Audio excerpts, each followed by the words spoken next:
ድነት እኮ የጉልበት ስራ አይደለም። ሰው በእግዚአብሔር ሳያምን በክርስቶስ ቤዛነት ሳያምን ሌላ በምን ይጸድቃል? በነገራችን ላይ ማርቲን ሉተር ምክንያቱም የያዕቆብ መልእክት እሱ ካመጣው በእምነት ብቻ መጽደቅ ጋር ተቃራኒ ሀሳብ ስላለው ስለሚያነስበት አልቀበልም ብሎ ሺህ ጊዜ ስንሰግድ ብንሆን ልጅነትን ማግኘት አንችልም። ሺህ ጊዜ መከራ ብንቀበል ክርስቶስን ልንለብስ አንችልም። ይሄ ጸጋ ሆኖ የተሰጠ ጸጋ ስጦታ ስለሆነ ሊወሰድ ይችላል። ይሄ ባህሪ አይደለም። ስንፈቅድና ስንፈልግ ብቻ አብሮን የሚኖረው ይችላል። ካልፈለግነው ይወስደዋል። ይሁዳ ሐዋርያ ነበር፣ ከቅዱስ ምስጢር ተካፍሏል። ግን ሐሙስ ማታ አሰላለፉን ቀየረ፣ ፍጻሜው ሌላ ሆነ። እንደዛ እንዳይኮን ይህን ጸጋ አጥንቶ መጠበቅ ነው። በግራ የሚቆሙት መልካም ስራ ባለመስራታቸው ተርቤ አላበላችሁኝም፣ ተጠምቼ አላጠጣችሁኝም እና ብሎ ወቅሶ ነው ከኔ ወግዱ ይላቸው።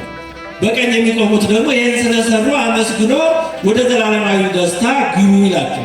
ለማመንማ ሁለቱም እኮ አምነዋል። ምክንያቱም ጌታ ሆይ ብለዋል። አምነው የሰሩት ተጠቀሙ፣ አምነው ያልሰሩት ደግሞ ከኔ ወግዱ ተባሉ። ጳውሎስ እንዳለው እግዚአብሔር ሊያውቁ ባልወደዱ መጠን እግዚአብሔር ለማይገባ ብሎ አሳልፎ ሰጣቸው ይላል። እና ትልቁ የእግዚአብሔር ቅጣት ረድኤቱን መንሳትና ከሱ ጸጋ መለየት አምላኬ አምላኬ ለምን ተውከኝ ያለ እንደ ነዚህነቱ እንደ ቤዛነቱ በትንቢቱ መሰረት የመጣ ቤዛ መሲህ መሆኑ መዝሙር በጣም የሚገርም መዝሙር ነው።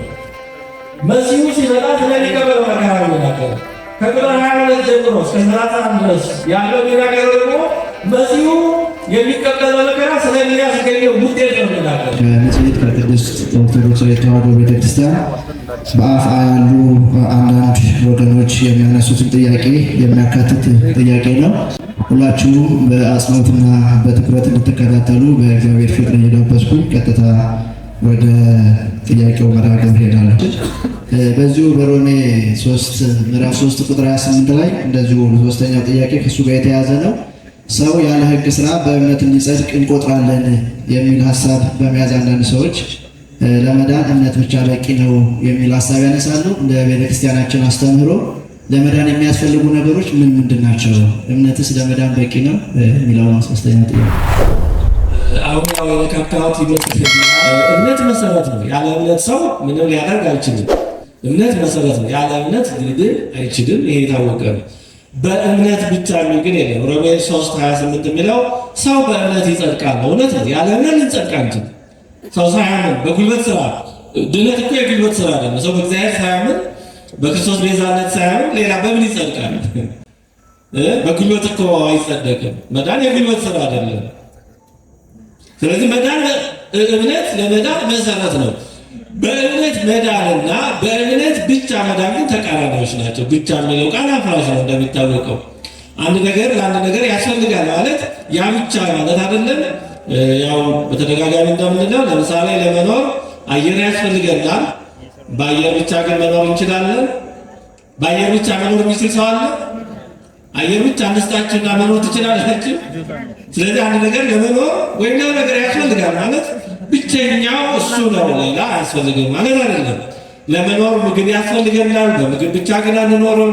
ለመኖር ውሃ ያስፈልገናል፣ በውሃ ብቻ ግን አንኖርም። እንደዚህ ማለት ነው። ስለዚህ ለመዳን እምነት ያስፈልጋል። ያለ እምነት ልንድን አንችልም፣ ምንም ጥርጥር የለው። ከዛ ባሻገር ያሉት ነገሮች መሰረቱ እምነት ነው። አንድ ሰው ለመጠመቅ ማመን አለበት። ስጋውን ደግሞ ለመቀበል ማመን አለበት። ሳያምን ወደ ጥምቀት ልምጣ ቢል አይፈቀድለትም። በማታለል ወይም በማስመሰል ቢያደርገው ዕዳ በደል ይሆንበታል። ባላመነው በማድረጉ እጅግ ዕዳ በደል ይሆንበታል። ሳያምን ወደ ምስጢረ ቁርባን ቢቀርብ አሁንም ዕዳ በደል ይሆንበታል። መቅሰፍቱን ዕዳውን በላ የተባለው ቅዱስ ጳውሎስ የተናገረው ነው የሚሆንበት። ስለዚህ እምነት መሰረት ነው። በእምነት እንጸድቃለን ያለው ትክክል ነው። ብቻ የሚለው ቃል ግን አፍራሽ ነው። ብቻ የምትለው ቃል አፍራሽ ናት። ይህ የምትለው ቃል እንደምታፈርሰው ማለት ነው። ለምሳሌ መዋቲ የሚለው ላይ ኢ ቢጨመር ኢመዋቲ ተቃራኒ ይሆናል። ልክ እንደዛ ማለት ነው። ስለዚህ በእምነት መጽደቅ የሚለው ላይ ብቻ የሚለው አፍራሽ ነው፣ ተቃራኒ ነው። ያው ይሄንን የጨመረው ማርቲን ሉተር ነው። ማርቲን ሉተር መጽሐፍ ቅዱስን ከላቲኑ ወደ ጀርመንኛ ሲተረጉም ሰው ያለ ሕግ ስራ በእምነት እንዲጸድቅ እናውቃለን፣ እናምናለን፣ እናያለን የሚለው በእምነት ብቻ በግሪኩ አሜን ወይም ብቻ ሶላ ብሎ የጨመረው እሱ ይህ በጣም ትልቅ ስህተት ነው። በእምነት ብቻ የሚለውን የጨመረው እሱ ነው። ለብዙ ጊዜ ብዙ ተቃውሞ ሲቀርብበት ነበረ።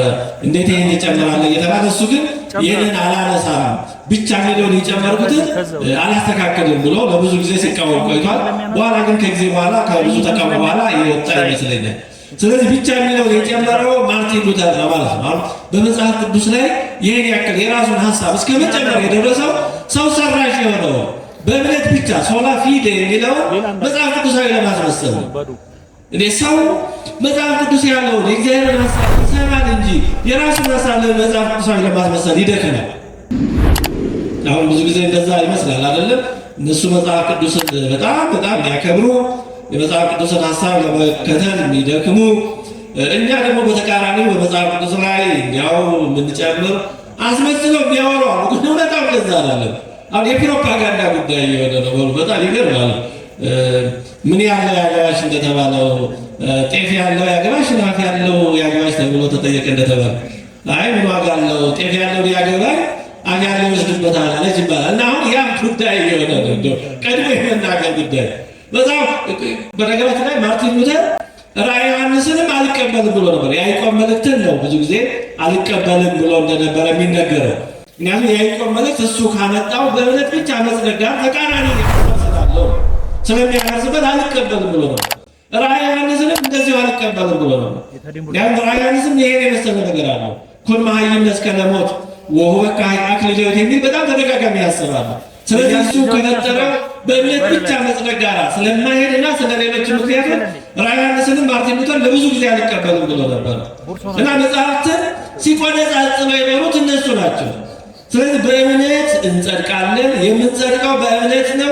ሰው ያለ እምነት ሊድን አይችልም። በእምነት ብቻ የሚል ግን መጽሐፍ ቅዱስ ውስጥ የለም። እንዲያው በእምነት ብቻ እንደማንጸድቅ በመናገር እምነት ብቻ በአሉታ ነው የተጠቀሰው። ቅዱስ ያዕቆብ በመልእክቱ ሰው በእምነት ብቻ እንደማይጸድቅ ታያላችሁን? አታስተውሉምን? አትመለከቱም? አትረዱምን? ብሎ በእምነት ብቻ ግን በአሉታ ነው ያነሳው። በእውነቱ የያዕቆብ መልእክትን ቅዱስ ያዕቆብ የጻፈውን መልእክት ማለት ነው። ማርቲን ሉተር በጣም የማይገባ ነገር ተናግሮ እስከ መንቀፍ አልቀበልም ብሎ ከቀኖና እስከ ማውጣት ብሎ ያደረሰው ይሄ ነው። ስለዚህ በእምነት ብቻ በአሉታ በነቀፌታ ነው እንደሚጠቀሰው በእምነት ብቻ እንጸድቃለን የሚል ሀሳብ ነው። ቅዱስ ያዕቆብ በመልእክቱ በእምነት ብቻ የጸደቀ የለም፣ በእምነት ብቻ አይጸደቅም ብሎ ማለት ነው። ታዲያ ሰው ለመጽደቅ ምንድን ነው የሚያስፈልገው? ለመዳን ቅድም እንዳነሳሁላችሁ መዳን ጸጋ ነው። መዳን አምላካዊ ስጦታ ነው። ያዳነን እግዚአብሔር ነው። ያዳነን ማዳን የእግዚአብሔር ነው። ማዳን የአብ የወልድ የመንፈስ ቅዱስ ነው።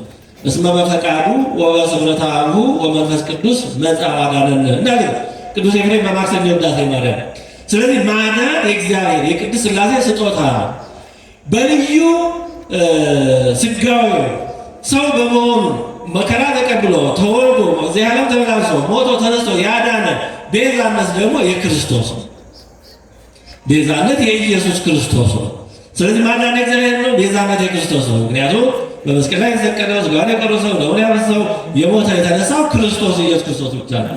ስለዚህ በዚህ በነፃ የሰጠንን ማዳን ገንዘብ ለማድረግ በዚህ ለመጠቀም አንደኛው እምነት ነው።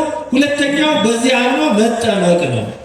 ቅድም እንዳነሳሁላችሁ በጥምቀት የምናገኘው ጸጋ ነው። በውሃው ስንጠመቅ ውሃውን ማይገቡ ማድረጉ ጸጋ ነው። ማይገቡ የሚደረግበትን ክህነትን የሰጠው ደግሞ ጸጋ ነው። ክህነቱም ጸጋ ነው። በውሃው በማይገቡ በሆነው ስንጠመቅ ልጅነትን እናገኛለን፣ ስርየተ ኃጢአትን እናገኛለን።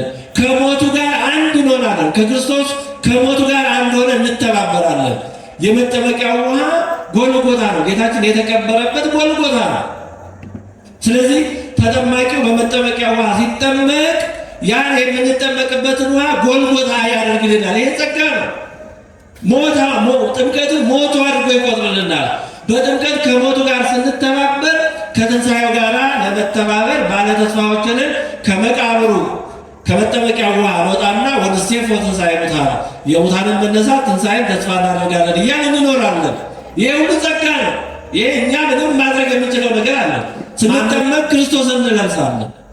እንግዲህ አዳም በበደለ ጊዜ ልብሱ ተራቅቷል። እንደምናውቀው እግዚአብሔር ወዴት ነህ ብሎ ሲጠራው በፊትህ ለመቆም ራቁቴን ስለሆንኩ ፈራሁ ብሎ የበለስ ቅጠል ወስዶ ለማገልደም ኀፍረቱን ለመክራት የሞከረው ስለተራቆተ ነው። ከዛ ጊዜ ጀምሮ የሰው ልጅ ራቁቱን ነው የኖረው። ከዛ ራቁትነት ነፃ የሚያወጣን በጥምቀት ራሱን ክርስቶስን ስንለብስ ነው። እኛ የተጠመቅን ሁላችን ክርስቶስን ለብሰናል። ስለዚህ ስንጠመቅ እሱን እንድንለብሰው ይህን ጸጋ ሰጠን። ይህን ጸጋ ነው ስንጠመቅ እሱን እንለብሰዋለን። ከዛ ደግሞ በሜሮን ስንታጠብ የምናገኘው ጸጋ አለ። ሥጋውና ደሙን ጸጋ አድርጎ ሰጠን። ይህንን ጸጋ መጠቀም ነው ከማመን ቀጥሎ አንድ ሰው ለመዳን የሚያስፈልገው። ይህ ሁሉ ግን ጸጋ ነው። ይህ ስራ አይደለም ማለት እኛ ሰርተን የምናገኘው ነገር አይደለም። እኛ ስለሰራን ሺህ ጊዜ ስንሰግድ ብንሆን ልጅነትን ማግኘት አንችልም። ሺህ ጊዜ መከራ ብንቀበል ክርስቶስን ልንለብስ አንችልም። ይሄ ጸጋ ሆኖ ነው የተሰጠን። ስለዚህ ከእምነት ቀጥሎ በጥምቀት ከዛም ደግሞ በሥጋውና በደሙ በሜሮን ይህን ጸጋ የመዳን ጸጋ ማግኘት ነው። ከዛ ሶስተኛው አንድ ሰው ለመዳን የሚያስፈልገው ይህን ጸጋ መጠበቅ ነው። የተወደዳችሁ እግዚአብሔር ቤተሰቦች ጸጋ ስጦታ ስለሆነ ሊወሰድ ይችላል። ይሄ ባህሪ አይደለም። ከኛ ጋር የግድ አብሮ የሚኖር አይደለም። ስንፈቅድና ስንፈልግ ብቻ አብሮን የሚኖር ነው። አለዛ ሊወሰድ ይችላል። ካልፈለግነው ይወስደዋል እግዚአብሔር። ስለዚህ ይሄን ጸጋ እንዳናጣ መጠበቅ ነው። እንግዲህ ጾሙ፣ ጸሎቱ፣ ቀኖናው አቤቱ ማረን እያል መውጣት መውረዱ የሚያስፈልገው ይህን ጸጋ እንዳናጣው ነው። ይሄ በጣም በመጽሐፍ ቅዱስ ተደጋግሞ የተነገረ ነገር ነው። እንዲያው ለምሳሌ ቅዱስ ጳውሎስ ዕብራውያን መልእክቱ ላይ ይህንን በተመለከተ የጻፈውን እንኳን ባነብላችሁ ስላመንን ስለተጠመቅን መዳንን ስላገኘን በመዳን ጉዞ ላይ ስላለን ብቻ እንደምንድን እርግጠኞች ነን፣ ምንም ከዚህ በኋላ አይደርስብንም ልንል እንደማንችል ቅዱስ ጳውሎስ እንዲህ ብሎ ይነግረናል።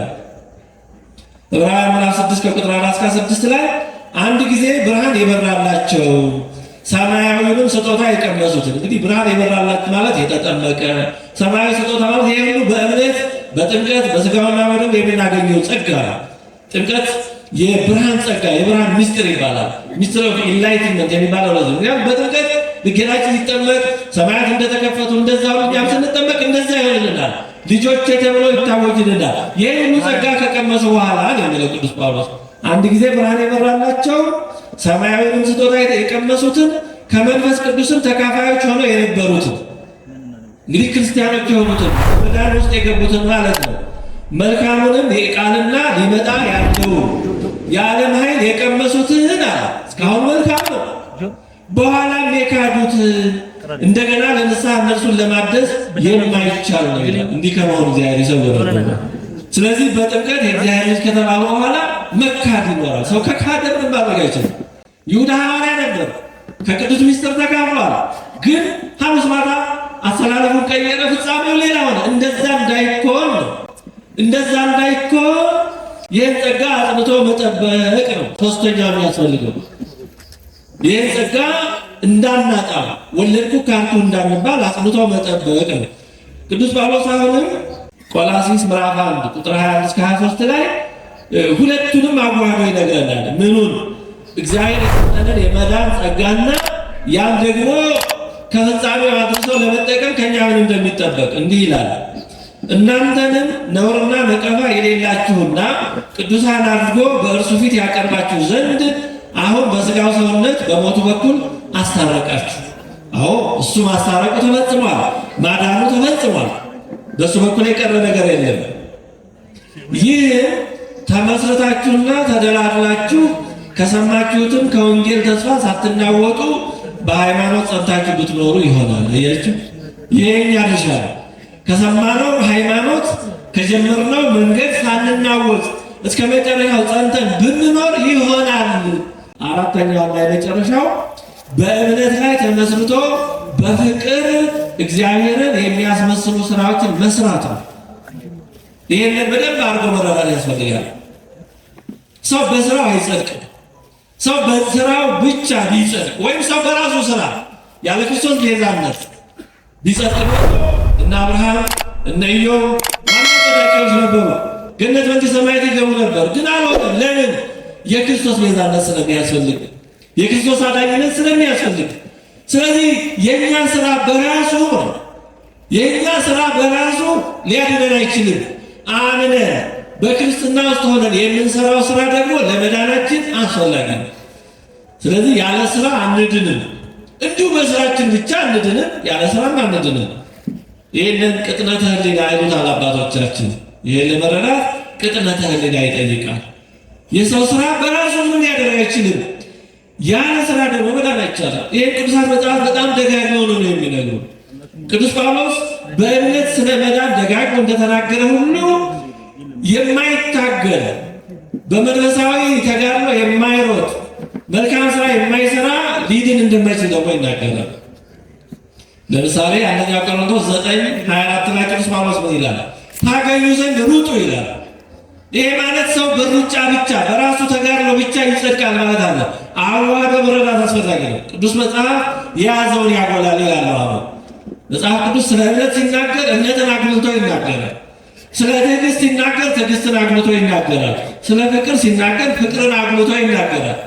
ግን ሌላውን እየረሳና እየተቃረነ ግን አይደለም። ለምሳሌ ቅዱስ ጳውሎስ እምነት፣ ተስፋ፣ ፍቅር እነዚህ ሶስቱ ጸንተው ይኖራሉ ይላል። ከሶስቱ ግን ማን ይበልጣል አለ? ማንኛው ይበልጣል አለ? ፍቅር ይበልጣል። ፍቅር ይበልጣል ሲል ግን እምነትን እያሳነሰ አይደለም። ስለ እምነት ሲናገር ደግሞ ያለ እምነት እግዚአብሔርን ደስ ማሰኘት አይቻልም ይላል ዕብራውያን 11:6። እንዲህ ሲል ደግሞ ፍቅርን እየዘነጋ አይደለም። እንደዚህ ነው እና ቅዱስ መጽሐፍ ስለ እምነት አስፈላጊነት ሲናገር እምነትን አጉልቶ ይናገራል። ስለ እኛ ሱታፌ እኛ በእምነት ውስጥ ሆነን ልንሰራው ስለሚገባው ክርስቲያናዊ ስራ አስፈላጊነት ሲናገር ደግሞ ስለዚህ ይናገራል። አንዱ በጥቅስ ብቻ ባጭሩ ላስታውሳችሁና በዚህ ዙሪያ ያለውን ልጨርስ። ማቴዎስ ወንጌል ምዕራፍ 25 ላይ ጌታችን ስለ መጨረሻው ፍርድ ሲናገር በቀኝና በግራ የሚቆሙት መልካም ስራ ባለመስራታቸው ተርቤ አላበላችሁኝም፣ ተጠምቼ አላጠጣችሁኝም እና ብሎ ወቅሶ ነው ከኔ ወግዱ ይላቸው። በቀኝ የሚቆሙት ደግሞ ይህን ስለሰሩ አመስግኖ ወደ ዘላለማዊ ደስታ ግቡ ይላቸው። እግዚአብሔር ያሳያችሁ። ታዲያ በቀኝና በግራ የሚያቆመው ለማመንና ሁለቱን እንኳን አምነዋል። እንዲያውም ጌታ ሆይ ብለዋል። አምነው የሰሩት ተጠቀሙ፣ አምነው ያልሰሩት ደግሞ ከኔ ወግዱ ተባሉ። አምስቱ ቆነጃጅት ልባሞች፣ ሌሎቹ አምስቱ ቆነጃጅት ደግሞ ሰነፎች ነበሩ። ሰነፎቹ ከመብራታቸው ጋር ዘይት አልያዙ። ስለዚህ ከሙሽራው ጋር መግባት አልቻሉ። እነዚህ አምነው ያልሰሩ ናቸው። አምነው መስራት ተገቢ ነው። ቅዱስ ያዕቆብ በጣም በመልእክቱ በደንብ አድርጎ አብራርቶ ገልጾታል። እምነት ያለ ስራ የሞተ ነው፣ ከስራ የተለየ እምነት የሞተ ነው ብሎ በሚገባ ገልጾታል። ስለዚህ አምኖ መስራት ተገቢ ነው፣ አስፈላጊ ነው። ስለዚህ ስናጠቃልለው ለመዳን እነዚህ አራት የማይነጣጠሉ ነገሮች ናቸው። ማመን፣ በምስጢራት የሚገኘውን የመዳን ጸጋ ማግኘት፣ ሶስተኛ ይህን ጸጋ መጠበቅ፣ አራተኛ ደግሞ ክርስቲያናዊ ስራ መስራት። እነዚህ ለመዳን የማይነጣጠሉ አስፈላጊ የሆኑ አምላካዊ ስጦታዎችን አምላካዊ መንገዶችም ናቸው። እነዚህን የመዳን መንገዶች ያው እኛ ጀምረናልና ለመፈጸም እንዲያበቃን እግዚአብሔር አምላካችን ቅዱስ ፈቃዱ ይሁንልን። አሜን አሜን። መምህራችን ቃለ ሕይወት ያሰማልን። እስካሁን ከዚህ ከነገረ ድነት ጋር ወይም ደግሞ ከድነት ትምህርት ጋር የተያያዙ ጥያቄዎችን ነው እስካሁን ያየናቸው። ከዚህ በመቀጠል ደግሞ በነገረ ክርስቶስ ላይ በአምላካችን ክርስቶስ ላይ መጀመሪያ የምናየው ምንድን ነው? ጌታችን አምላካችን ኢየሱስ ክርስቶስ የሰው ልጅ ለማዳን በቀራንዮ አደባባይ በመስቀል ላይ በተሰቀለበት ጊዜ ከተናገራቸው የመስቀሉ ቃላቶች መካከል አንዱ አምላኬ አምላኬ ለምን ተውከኝ የሚል ቃል ተናግሯል። ይህንን ቃል በመያዝ አንዳንድ ሰዎች አምላካችን ለተቃርዶ የተቀበለውን መከራ በግዳጅ እንደተቀበለ ክብር ይግባውና ሌላም አምላክ እንዳለው የሚናገሩ ወገኖች አሉ። ደግሞ ይህን ቃል ጌታችን ኢየሱስ ክርስቶስ የተናገረበት ምክንያቱ ጥያቄ ነው።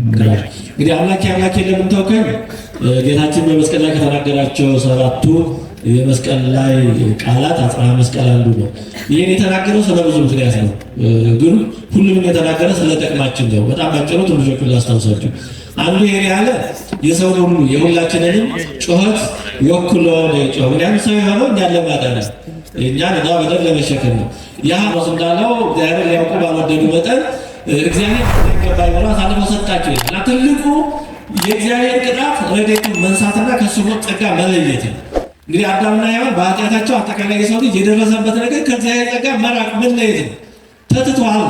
ስለዚህ ክርስቶስ የመጣው ደግሞ ያን በኃጢአታችን የመጣውን ዕዳ በደል ተሸክሞ ወቶ ነሳደው የነበረ ማመነ ስለተባለ ኃጢአታችንን ደዌያችንን ሊሸከም ስለሆነ ያን በኃጢአታችን ምክንያት የመጣብን ነው። ከእግዚአብሔር መራቅ በእግዚአብሔር መተው ስለ ሁላችን ተገብቶ ሊቀበል ስለሆነ ያን እየተቀበለልን ነው።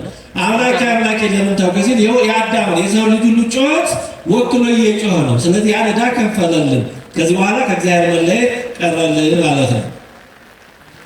ሌላው ለአቅርቦተ ሰይጣንም ነው ያለው። ሰይጣን እስከ ዕለተ ዓርብ ድረስ ግራ ሲጋባ ነው የኖረው። ጌታችን ተአምራት ሲያደርግ ሲያይ አምላክ ይሆን ይላል። የእግዚአብሔር ልጅ ከሆንክ ድንጋዩን ዳቦ አድርግ፣ የእግዚአብሔር ልጅ ከሆንክ ከመስቀሉ ውረድ እያለ ግራ ሲጋባ ነው የኖረው። ሲራብ ሲጠማ ለአልዓዛር ሲያለቅስ ሲያዩ ደግሞ አይፍጥ። ስለዚህ በዕለተ ዓርብ ጌታችን አምላኬ አምላኬ ሲል ይሄማ ፍጡር ነው ማለት ነው ብሎ በሌሎች ፍጡራን እንደለመደው ነፍሱ ከስጋው ለይቶ ለመቆራኘት ሲመጣ ጌታችን በዛው በመስቀል ላይ ጠርቆ ከመንገድ ለማስወገድ ድል ለመንሳት ተጠቅሞበታል። ቆላስይስ 2:14 ላይ ቅዱስ ጳውሎስ በመስቀሉ ጠርቆ ከመንገድ አስወግዶታል ይላል። ቆላስይስ 2:14 በመስቀሉ የጠረቀው በዚህ ቃል ነው። አምላኬ አምላኬ ብሎ ሲመጣ ሰይጣንን በዛ በመጣበት አስሮ ከመንገድ አስወግዶታል። ሶስተኛው ሃይማኖት እኛ ክርስቶስ ባንሰቅለው ኖሮ ዓለም አይድንም ነበረ። ስለዚህ እኛ ምን አጠፋን? እኛ ባለውለታዎች ነን እንዳይሉ ድርጊታቸው ትክክል አለመሆኑን እየገለጸባቸው ነው። እነሱ ክርስቶስን የሰቀሉት ዓለም ይዳን ብለው እንዳልሆነ ይታወቃል። ከመቀኔታው ገለን እንቀብረው መቃብሩን ማስጠብቀን እዛ በኋላ ወሬው ቢጠፋ እናርፋለን ብለው ነው መቃብሩን ወታደር ከጲላጦስ ተካሰው እስከማስጠበቅ የደረሱት ከዚህ የተነሳ ነው። ያ ለሚዳ ነው አይደለም። እሱ ባወቀ ዓለምን ለማዳን ያን መንገድ ተጠቀመበት እንጂ እነሱ ለበጎነት አላደረጉም። ስለዚህ በአይኑ እያዳለባቸው አምላኬ አምላኬ ለምን ተውከ? እነዚህ የሚያደርጉት ስራ ትክክል አይደለምና ለእነሱ ተላልፎ ተሰጥቻለሁ እያሉ ድርጊታቸው ክፉ መሆኑን እየገለጸባቸው ነው። ሌላው በጣም መሰረታዊ ጉዳይ ይሄ ቃል ጌታችን አምላኬ አምላኬ ለምን ተውከ ያለውን የተናገረበት ምክንያት እንደ መሲህነቱ እንደ ቤዛነቱ በትንቢቱ መሰረት የመጣ ቤዛ መሲህ መሆኑን እየነገራቸው ነው። መዝሙር በጣም የሚገርም መዝሙር ነው። እዚህ መጽሐፍ ቅዱስ ወይ በማይ ላይ ያላችሁ አውጥታችሁ ማየት ትችላላችሁ። መሲሁ ሲመጣ ስለሚቀበለው መከራ ይናገራል። ከቁጥር 22 ጀምሮ እስከ 31 ድረስ ያለው የሚናገረው ደግሞ መሲሁ የሚቀበለው መከራ ስለሚያስገኘው ውጤት ነው የሚናገረው እና በብሉይ ኪዳን የዳዊት መዝገብ ስርዓት ደግሞ ሊቀ ካህናቱ በዓመት አንድ ጊዜ በተለይ በዮም ኪፑር በዕለተ አስተስርዮ ከሚነግራቸው መዝሙሮች አንዱ በአማርኛ አምላኬ አምላኬ ለምን ተውከኝ፣ በግዕዙ አምላኬ አምላኬ ለምን ታደገኒ፣ በዕብራይስጡ ደግሞ ኤሎሄ ኤሎሄ ላማ ሰበቅታኒ ብሎ የብሉይ ኪዳን ሊቀ ካህናት ኤሎሄ ኤሎሄ ላማ ሰበቅታኒ ሲል ከዛ ቀጥሎ ያለውን ህዝቡ አብረው ይደግማል። ልክ እንደ ዳዊት አስተሳሰብ ማለት ነው። ለምሳሌ አሁን ካህናት በጸሎት ጊዜ አቡነ ዘበሰማያት ሲሉ የሆነ ነገር አሳርገው ጸሎት ከዛ አቡነ ዘበሰማያት ሲሉ እኛ ምንድን ነው የምንለው? ዝም ብለን ቁጭ ነው የምንለው? ምን እንላለን? አቡነ ዘበሰማያት ሲሉ ይትቀደስ ስምከ ወትምጻእ መንግሥትከ እያልን እንቀጥላለን። እስከ መጨረሻው እንደዛ ማለት ነው። ስለዚህ ጌታችን አምላኬ አምላኬ ለምን ተውከኝ ሲል እንደ ሊቀ ካህንነቱ ልክ የመጀመሪያውን እያለ ቀጥሎ ያለውን በሉት እያላቸው ነው። ሲሉት ምን ያገኛሉ? ለምሳሌ እንደ አረፋ እያመዳነቀው አምላኬ አምላኬ ለምን ተውከኝ ብሎ እሱ ሲል አሁን ጌታችን እንደ ሊቀ ካህንነቱ አቡነ ዘበሰማያት እንደማለት አምላኬ አምላኬ ለምን ተውከኝ ብሎ እየጀመረ ነው ዳዊት። ከዛ ቀጥሎ ስንደግምን እንዴት እናገኛለን? እኔ ከማዳንና ከሕይወት የቃል ሩቅ ነህ አምላኬ ፍቅር ወደ አንተ እጠራለሁ አልመለስክልኝም እንዲህ ይላል። አባቶቻችን አንተን ተማመኑ አንተን ባዳንካቸው ወደ አንተ ጮኹ አመለጡ። እኔ ግን ተለይ ሰውም አይደለሁም የሰው ማላገጫ በሕዝቡ ዘንድ የተናቀኝ። አሁን ይሄ ጌታችን በዕለተ ላይ እነሱ እያዩ ተፈጽሞበታል። ስለዚህ ይሄ የተፈጸመ ያለው በትንቢቱ መሰረት መሲሁ የሚቀበለው ነው እየተቀበልኩ ያለሁት እያላቸው ነው። ከዛ የሚያዩ ይሳለቁብኛል፣ እጆቼና እግሮቼን ቸነከሩኝ፣ ኃይሌ እንደ ገል ደረቀ፣ ጉሮሮዬ እንደ ምላሴ ተጣጋ፣ ወደ ሞት ማይሻው መከን ብዙ ሻዎች ከበውኛል ይላል። እነሱ እኮ ናቸው መሲሁን የከበቡት ውሾች፣ እነዚህ ክፎቹ አይሁዶች ናቸው። ስለዚህ እየፈጸማችሁ ያላችሁ ይሄን ትንቢት ነው። እኔም እየፈጸምኩ ያለሁት እንደ መሲህነቴ የተነገረው ነው። ስለዚህ ሳታውቁ ትንቢትን እየፈጸማችሁ ነውና አስተውሉ እያላቸው ነበረ። እንደዛ እያላቸው ነበረ። እጆቼንና እግሮቼን ቸነከሩኝ፣ ምላሴ በቆሎ የተጣጋ ይኸው ተፈጸመብኝ። ስለዚህ ይሄ እየፈጸምኩ ያለሁት እንደ መሲህነቴ ነው እያለ ነበረ። ልብሶቼ ተከፋፈሉ፣ በቀሚሴም ላይ ተጣጣሉ። እንደዚህ እያለ እነሱ የሚያደርጉት ነው የሚነግራቸው መዝሙ። ስለዚህ አስተውሉ፣ የምታደርጉት ነገር ይኸው የተነገረው ነው። ስለዚህ በተነገረው መሰረት እኔ ደግሞ እየፈጸምኩ ያለሁት እውነተኛ መሲህ ነኝ እያላቸው ነበር። እንግዲህ ከቁጥር 1 ጀምሮ እስከ 21 ድረስ ያለው መሲሁ ቢደርስበትን መከራ አሁን እሱ እየፈጸመ ያለው ነው የሚናገረው። ከቁጥር 22 ጀምሮ ደግሞ እስከ መጨረሻ 17 ድረስ ቅድም እንዳልኳችሁ መሲሁ የሚቀበለው መከራ የሚያስገኘውን ውጤት ነው የሚናገረው። መድኃኒታችን ክርስቶስ መሲህ ሆኖ ቤዛ ሆኖ ይህን መከራ ስለተቀበለ፣ ጎኖቹ ስለተወጉ፣ እጆቹ እግሮቹ ስለተቸነከሩ፣ በውሃ ጥም ተጠማው እስኪል ድረስ ስለደረሰ፣ ብዙ ውሾች ስለከበቡት ይህን በፈቃዱ ስለተቀበለ ምን ውጤት ተገኘ? ከቁጥር 22 ጀምሮ ያለው ስለ ቤዛነቱ ውጤት የሚናገረው ነው። ስምህን ለወንድሞቼ እነግራቸዋለሁ። ጌታችን ወዲያው እንደተነሳ ለማርያም መግደላዊት ለቅዱሳን ለወንድሞቼ ተነስቷል፣ ገሊላ ይቀድማቸዋል ብለሽ ንገሪያቸው እንዳለ በማህበር መካከል አመሰግናለሁ ይላል። ማህበር የሚለው ቃል በግሪክ ውስጥ ኤክሌሲያ ቤተክርስቲያን ማለት ነው። ስለዚህ በመከራ ቤተክርስቲያን ተመሰረታለች፣ በቤተክርስቲያን ምስጋና ይሆናል እያለ ነው። እግዚአብሔር የምትፈሩ አመስግኑት፣ ያዕቆብ ዘሮቻችሁ አክብሩት፣ የእስራኤልን ንጉሥ ዘሮቻችሁ ፍሩት፣ የችግረኛን ችግር አላውቅምና እንዲህ እያለ በታላቅ ጉባኤ ምስጋናዬ ከአንተ ዘንድ ነው። እንዲህ እያለና ችግረኛዎች ይበላሉ ይጠግቡማል፣ እግዚአብሔርንም የሚሹት ያመሰግኑታል። አዎ በክርስቶስ በተናስ ከመሰጠቆመሰ ደሙ ስላፈሰሰ የተራቡ ይጠግባሉ፣ የተጠሙ ይጠጣሉ። እንዲህ እያለ ሲጨርስ ሌላ ዘሬ ይገዛልናል፣ የምትመጣው ትውልድ ለእግዚአብሔር ተነግረዋለች፣ ጽድቁንም ለሚወደድ ሕዝብ እግዚአብሔር ያደረገውን ጽድቁን ይነግራሉ። አዎ ዛሬ ክርስቲያኑ በአጠቃላይ እግዚአብሔር ያደረገውን ጽድቅ የሚናገር ሕማሙ፣ ሞቱ ስለኛ ያደረገውን ነገር ሁሉ የሚናገር የእኛ ስራ ይሄ መመስከር ነው። በዚህ መጠቀም ላይ መመስከር ነው። ስለዚህ አምላክ አምላክ የተንተውከኝ ማለት ይሄ ስለ መሲሁ የተነገረው የሚፈጸመው እየፈጸምኩ ያለው አሁን ነው እኔ ነኝ። ይሄ በመፈጸሙ ደግሞ ለቤተክርስቲያን የሚገኘው ጸጋ የሚለው አዋህዶ የሚናገረውን የዳዊት መዝሙር እየፈጸመን እየነገረን ነው። እና በመታደል ነው አይሁድ ያንን ባልገባቸው በጊዜ የገባቸው ነው። እዚህ ላይ በጣም በጥንቃቄ የሚፈልግ ነገር አለ። ሁሉም አይሁድ አይደሉም ያላመኑት፣ ሐዋርያት ከአይሁድ ወገኖች ናቸው። 8,000 የመጀመሪያ ክርስቲያኖች ከአይሁድ ወገኖች ናቸው። ቅዱስ ጳውሎስ፣ ቅዱስ እስጢፋኖስ ከአይሁድ ናቸው። ብዙ በኋላ ከአይሁድ ያመኗሉ። ዛሬም የሚያምኗሉ። እንዳጠቃላይ ሁሉም አላመኑ ማለት ነው እንጂ አይሁድ እንዳጠቃላይ ምንም አላመኑ ማለት አይደለም። እንደው ጠቅልሎ መውቀስ ውስጥ እንዳገባ በጣም ጥንቃቄ ያስፈልጋል። ግን ዞሮ ዞሮ አምላክ አምላክ የተንተውከኝ የሚለው ይሄ በጣም ድንቅና ረቂቅ ምስጢር ያለ ሀሳብ ነው። እንዲህ ያሉ ነገሮችን በመረዳት ያስፈልጋል። በመረዳት ያስፈልጋል። ቅዱሳን መጽሐፍት የተጻፉት እንዲሁ ዝም ብሎ ገጸ ንባባቸውን ይዘን እንዲህ ነው ያለው እንድንላቸዋለን። እንኳን የእግዚአብሔርን ቃል የሰው ጨዋታ እንኳን ቀረብ ብሎ እኮ መስማት ያስፈልጋል። ያሰማ ጆሮ ከጎረቤት ጋር ያጣላል እንደተባለ ስለዚህ ቅዱሳን መጽሐፍት በደንብ ወደ ውስጥ ገብተን ስንረዳቸው እጅግ የሚጣፍጡ የሚጥሙ ሆነው የምናገኛቸው። ውድ የሰሜን ሀብ ቤተሰቦች ቻናላችን ለብዙሃን ተደራሽ እንዲሆን ሰብስክራይብ፣ ኮሜንት፣ ሼር እና ላይክ እያደረጋችሁ አበረታቱ። እየተዝናኑ እውቀትን የሚያገኙበት ምርጥ ዩቲዩብ መዳረሻው ሰሜን ሀብ ይሆናል።